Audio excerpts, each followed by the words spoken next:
નમસ્કાર વિદ્યાર્થી મિત્રો, મારી યુટ્યુબ ચેનલ ઇંગ્લિશમાં આપ સૌનું હાર્દિક સ્વાગત છે। આજે આપણે આ વિડીયો એમાં આપણે શું જોવાના છીએ તો કે યુનિટ 9 ધોરણ 6નું જે નવું અંગ્રેજી છે એમાં યુનિટ 9 એનો ત્રીજો સેક્શન એટલે કે આપણે જોઈએ છીએ રાઇટિંગ સેક્શન। આ રાઇટિંગ સેક્શનમાં આપણે જોવાનું છે કે કઈ બાબત આપણને શીખવા મળશે। રાઇટિંગ સેક્શન એવું હોય છે કે જેમાં આપણે લખાણ વધારે કરવું પડે। મોસ્ટ ઓફ તમે જોશો કે 10મા અને 12માની તમે બોર્ડની પેપર સ્ટાઇલ જોવો ને ખ્યાલ આવે તો એમાં અલગ અલગ સેક્શન વાઇઝ પ્રશ્ન હોય છે। એમાં છેલ્લો જે સેક્શન હોય ને એ રાઇટિંગ સેક્શન હોય। આમાં કઈ વસ્તુનો સમાવેશ થાય છે રાઇટિંગ સેક્શનમાં તો કે એસે હોય છે, લેટર હોય છે, સમરી રાઇટિંગ હોય છે વગેરે। પણ આપણે હજી એટલું ડીપમાં આવતું નથી એટલે રાઇટિંગ સેક્શનમાં અહીંયા આપણને તમે જોઈ શકો છો કે આપણે લેટર આવેલો છે। હવે લેટર છે ને ટોટલ કુલ 2 પ્રકારના લેટર હોય છે, ફોર્મલ અને ઇનફોર્મલ। પત્રના કુલ 2 પ્રકાર હોય છે કે ફોર્મલ લેટર એટલે શું અને ઇનફોર્મલ લેટર એટલે શું। તો કોઈ પણ આપણે સગા સંબંધીને પત્ર લખતા હોઈએ તો આ સગા સંબંધીને જે પત્ર લખવામાં આવે છે આ બધાને પત્ર કહેવામાં આવે છે ઇનફોર્મલ। ખાસ ધ્યાન આપજો, એને કહેવામાં આવે છે ઇનફોર્મલ લેટર। એવો પત્ર જેને ગુજરાતીમાં કેવું હોય ને તો અનૌપચારિક। કેવો? અનૌપચારિક।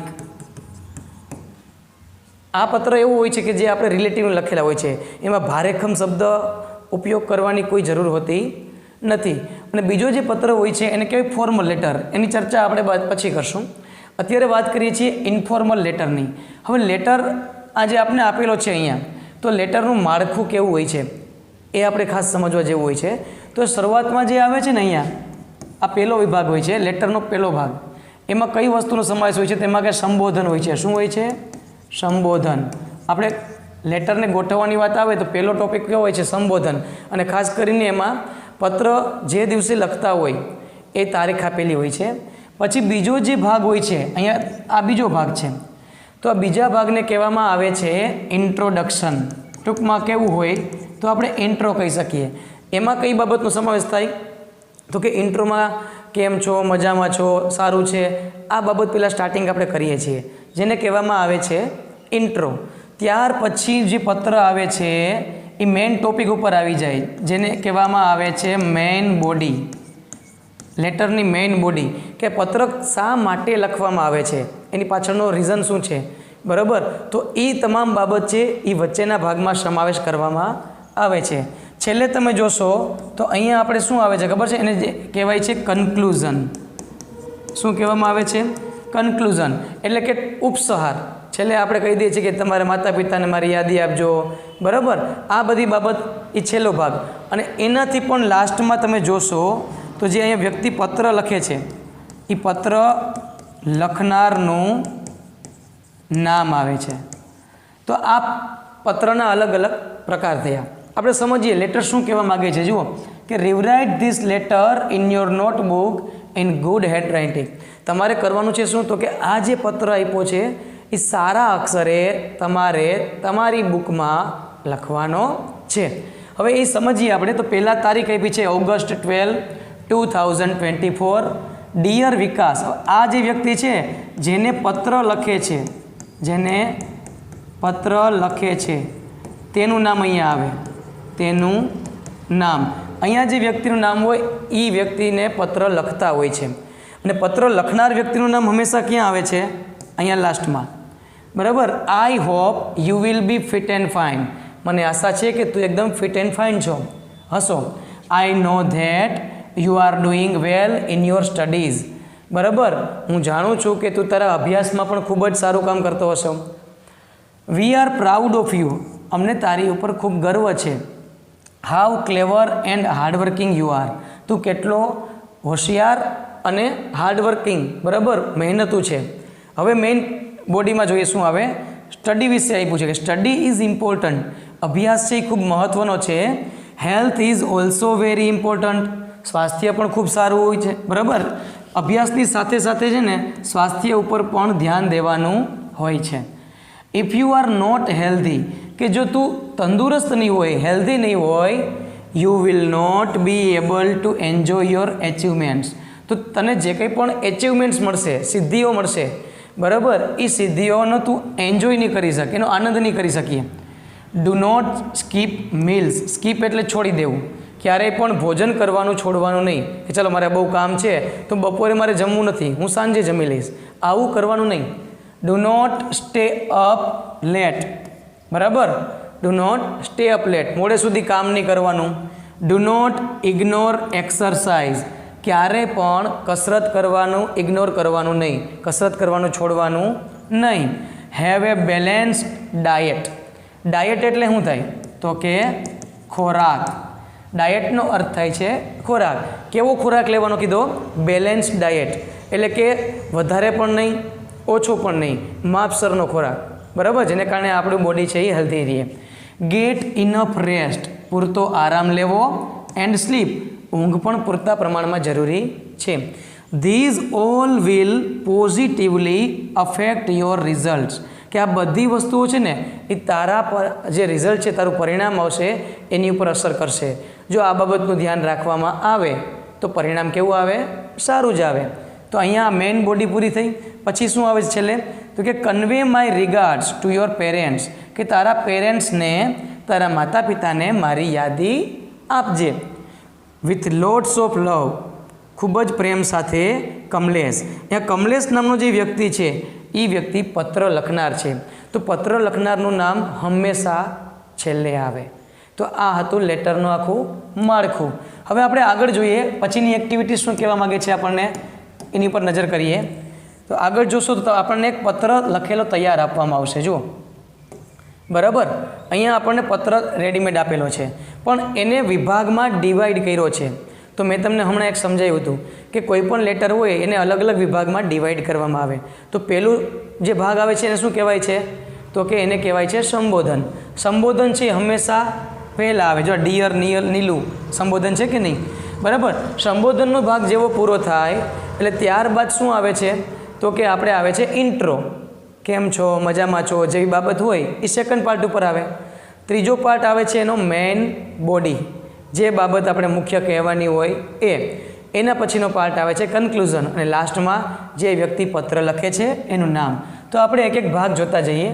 હવે અહીંયા પહેલો ભાગ કયો આવશે તમે વિચારી શકો. હમણાં આપણે વાત થઈ છે, બરાબર, એને આધાર નક્કી કરીએ તો તારીખવાળો જે ભાગ હોય છે અને સંબોધન હોય છે એ પહેલો ભાગ આવે.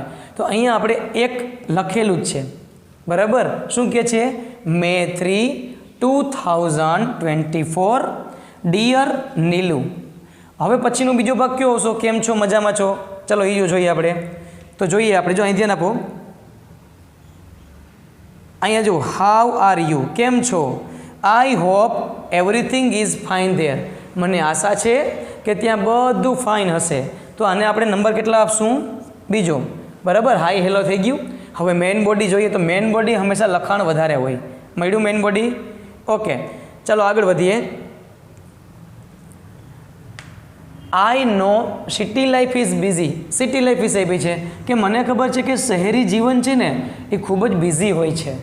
આઈ have heard the news that. મેં એવા સમાચાર સાંભળ્યા છે કે your city is very hot in these month.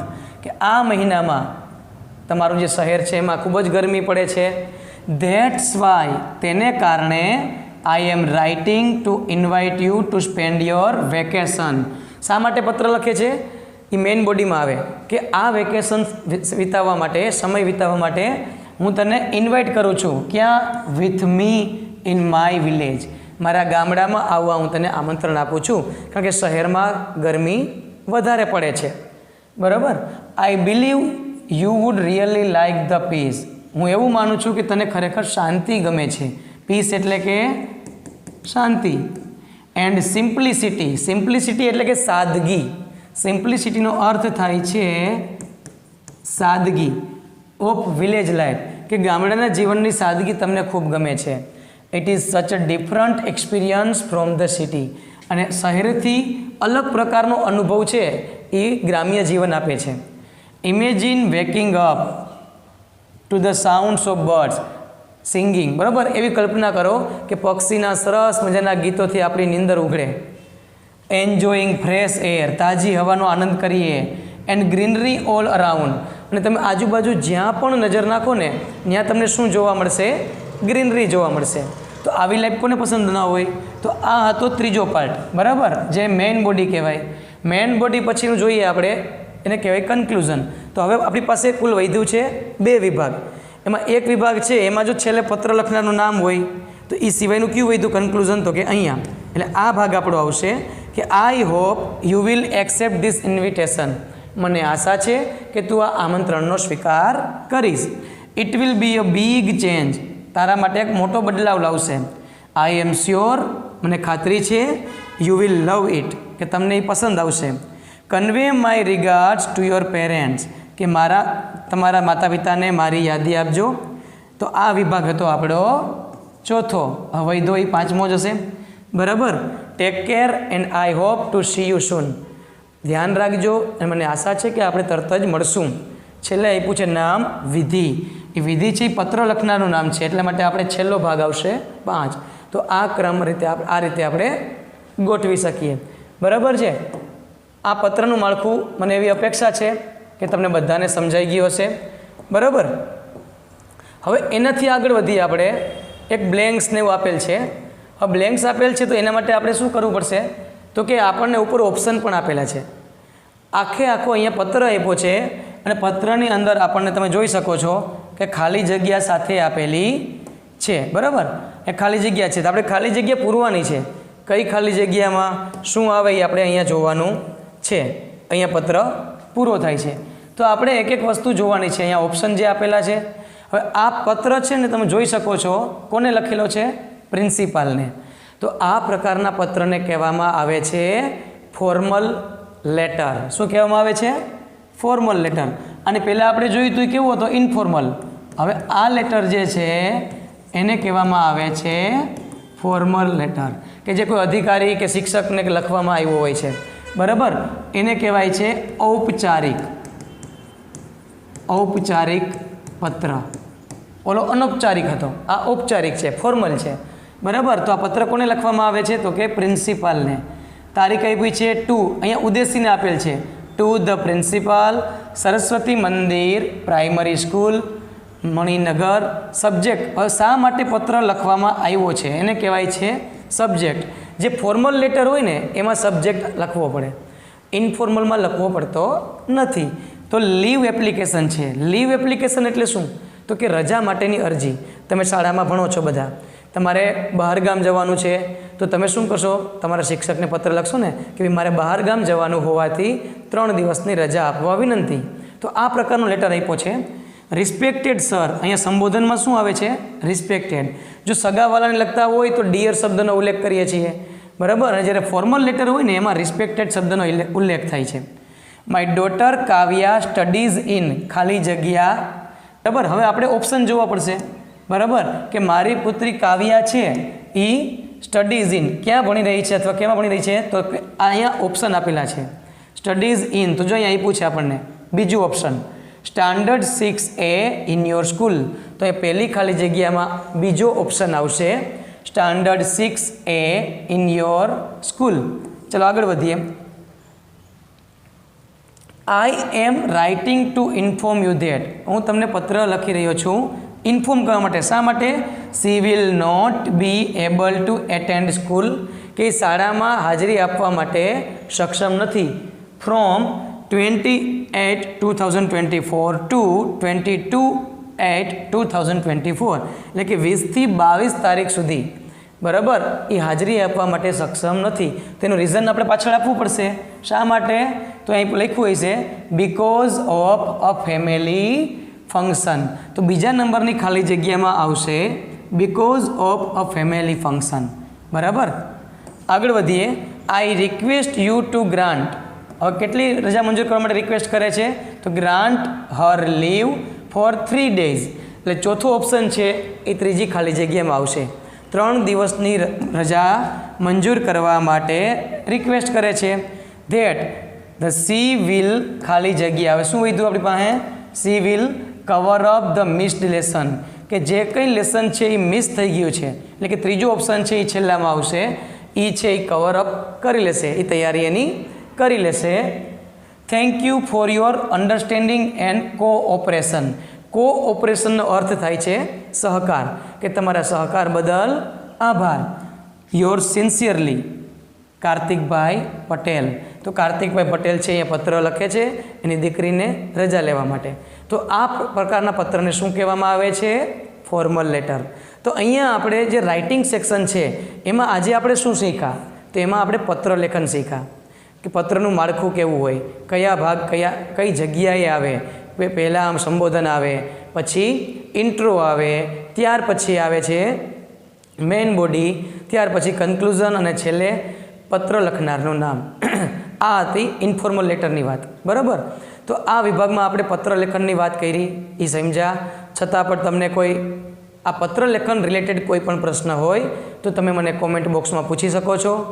મને આશા છે કે તમને રાઇટિંગ સેક્શન સમજાયું હશે. બરાબર. છતાં પણ કંઈ પ્રશ્ન હોય તો તમે મને જરૂર પૂછી શકો છો. જો આ તમને વિડીયો પસંદ આવ્યો હોય, ગમ્યો હોય તો એને લાઈક કરજો, શેર કરજો અને જરૂર સબસ્ક્રાઈબ કરવાનું છે અને તમારા ગ્રુપમાં એને ખાસ શેર કરવાનો છે. અસ્તુ. જય હિન્દ, જય ભારત.